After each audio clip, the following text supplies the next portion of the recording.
Fala pessoal, hoje estamos aqui com a crise de 1929, ou a conhecida Grande Depressão. O que foi a crise de 29? Ela é conhecida como a grande crise do liberalismo na história, onde houve uma forte recessão econômica. O que causou essa crise econômica? Superprodução, subconsumo, ou seja, o baixo consumo, e a especulação financeira da época. Foi uma crise que aconteceu entre guerras, porque foi após a Primeira Guerra Mundial e antes da Segunda Guerra Mundial. Então, a Primeira Guerra Mundial, que acabou em 1918, os Estados Unidos saiu dela muito bem economicamente falando. E isso deu propriedade para que ele ajudasse a Europa, que estava quebrada. Então, de certa forma, os Estados Unidos oferecia crédito ao resto do mundo que estava afetado pela Grande Guerra. Aí, então, estabelece um padrão de vida americano, conhecido como American Way of Life.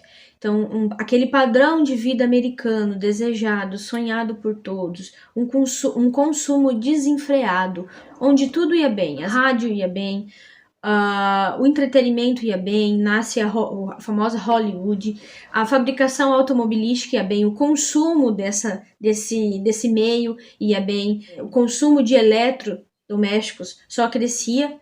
Foi uma euforia, certo? Conhecido como os loucos anos 20.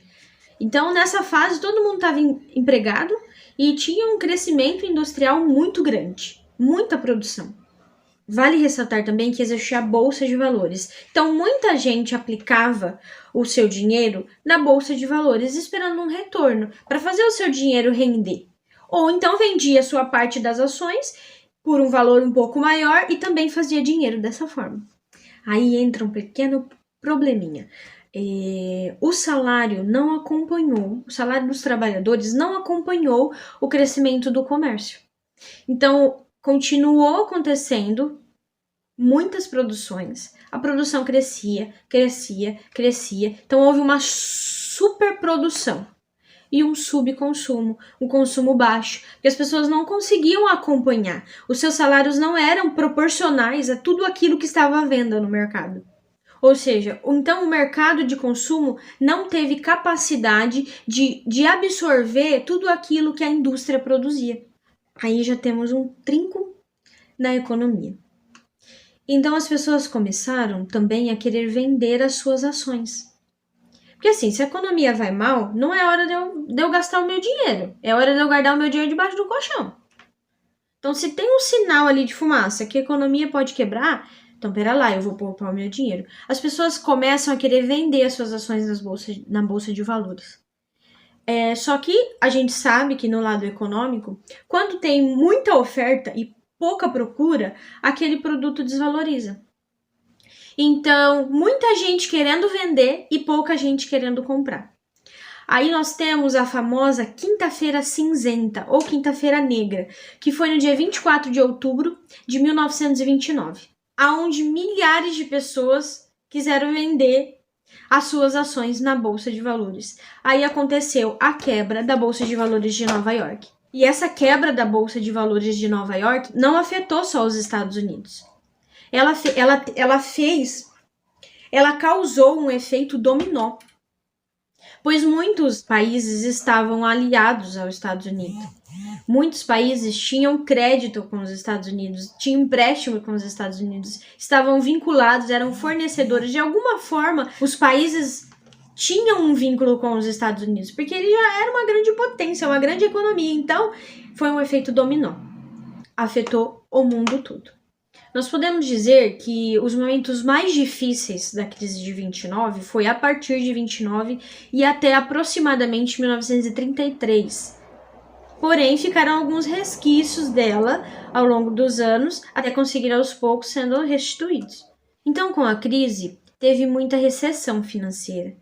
Muitos perderam seus empregos, muitos perderam seus patrimônios, aquilo que eles tinham de valor, certo? Favelas foram iniciadas.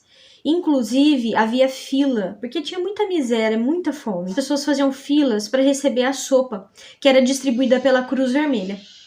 Aí você me pergunta assim, Carol, e o Brasil? Como que tava, né, nessa época? O Brasil também teve uma crise, porque ele era fornecedor de café.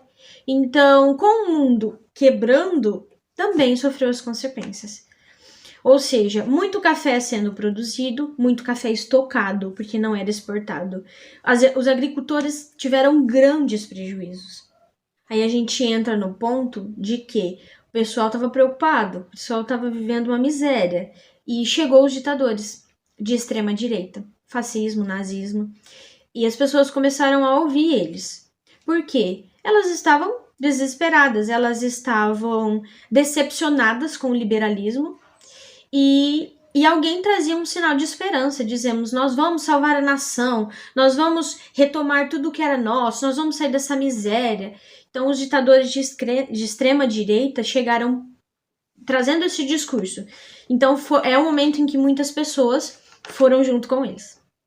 E a gente sabe de muita coisa que aconteceu, que o fascismo pregou, que o nazismo pregou. Mas vamos voltar aqui para a crise de 1929. Como que começou o fio de recuperação dessa crise? Com a presidência de Roosevelt, Franklin Delano Roosevelt. Ele entrou nas eleições de 1933 e ele propôs a intervenção do Estado na economia, com um novo plano chamado New Deal, um novo ideal de economia.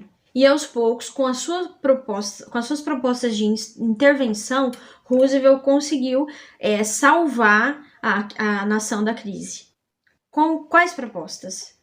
Então vamos lá, ele cortou um pouco do liberalismo dizendo que o Estado tem que participar das economias. E ele fez realmente uma intervenção. Então ele criou normas de controle das especulações econômicas, dos preços dos produtos e também um controle da produção daqueles produtos. Ele criou uma regulamentação da jornada de trabalho, ele criou o salário mínimo e também criou o seguro-desemprego, buscando, com a intervenção do Estado, estabilizar um pouco essa economia que havia declinado. E aos poucos ele foi reerguendo a economia.